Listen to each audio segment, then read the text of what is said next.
Guys, প্রিয়াঙ্কার সাথে হয়েছে আমার বিশাল বড় ঝামেলা।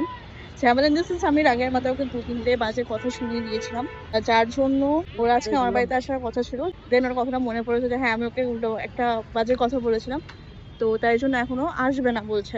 বলছে আমি ইগোয়েস্টিক ছিলাম না, বাট তোর এইসব কথাবার্তার জন্য আমাকে এখন ইগো আনতে হবে এই সেই। তো ওকে অনেক কথা বলেছি, বুঝিয়েছি, দেখা যাক ও আসে কিনা, দেন তারপরে আমি দেখা করাচ্ছি।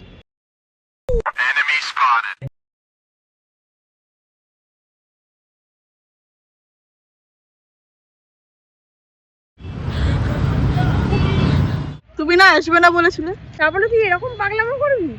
আমার ভিডিও করছিস? আসবে না কেন? আসবো না এই কারণে, because you have told me something where my ego has been hurt, my ego. তো এলি কেন? আমি এই জন্য এলাম কারণ তুই বললি যে আমার থেকে বেশি ইম্পর্টেন্ট ইগো, তাই জন্য ইগোকে সাইডে রেখে দিলাম। সো গাইস, সম্পর্কে থাকলে ঝগড়া ঝামেলা মাঝে মাঝে ইগো দেখানো দরকার আছে না, একদম না। Yes, yes. না, একটু অন্তত দরকার আছে, না। না হলে মাথায় চড়ে যায় কিন্তু। বউরা তো মাথাতেই থাকে না। হ্যাঁ, ওরা মাথাতে থাকে, আমি ডিসএগ্রি করছি না, বাট আমি বলতে চাইছি যে মাথাতে উঠে নাচতে শুরু করলে আর তারপর নামানো মুশকিল। সো ওর কথা বাদ দাও, আমার কথাটা শোনো। সম্পর্কে ঝগড়া ঝামেলা সবকিছুই হবে। ও আমাকে কথা শোনায়, আমিও ওকে কথা শোনাই, বাট এইসব ইগো, এইসব জিনিসপত্র সম্পর্কে আনলে ডিস্টেন্সই বাড়বে। তো সম্পর্কে কোনোদিনও ইগো আনবে না।